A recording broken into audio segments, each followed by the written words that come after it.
কবিতার নাম কুল্লু নাফসিন জায়কাতুল মাউত।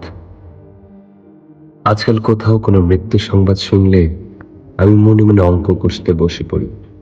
মৃত্যুর জন্ম তারিখ থেকে মৃত্যু তারিখ বিয়োগ করে দেখি ক বছর বাঁচল মানুষটা। তারপর বিয়োগফল থেকে নিজের বর্তমান বয়স বিয়োগ করে দেখি মৃতের মৃত্যুকালীন বয়স পৌঁছতে আমার কত দূর বাকি। ঠিক তখনই দূরবর্তী মসজিদের মাইকে আরো একটি মৃত্যুর সংবাদ ভেসে আসে।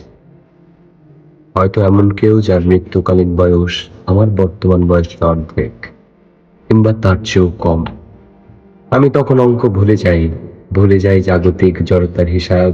ভাবতে থাকি যে কোনো মূল্যেই হোক বয়স নামানা মৃত্যুর সাথে গড়ে তুলবার ভাব, যদিও জীবনের সাথে বিচ্ছেদ যার চিরচারিত স্বভাব। দিবসের কোলাহল শেষে রাত্রির পথ ধরে হেঁটে এসে দেখি ভেজানো কপাট জুড়ে ঝুলে আছে তালা। কখন কোথায় মৃত্যু এসে বলে, আহা জীবন, তুমি তো হেরে গেলা।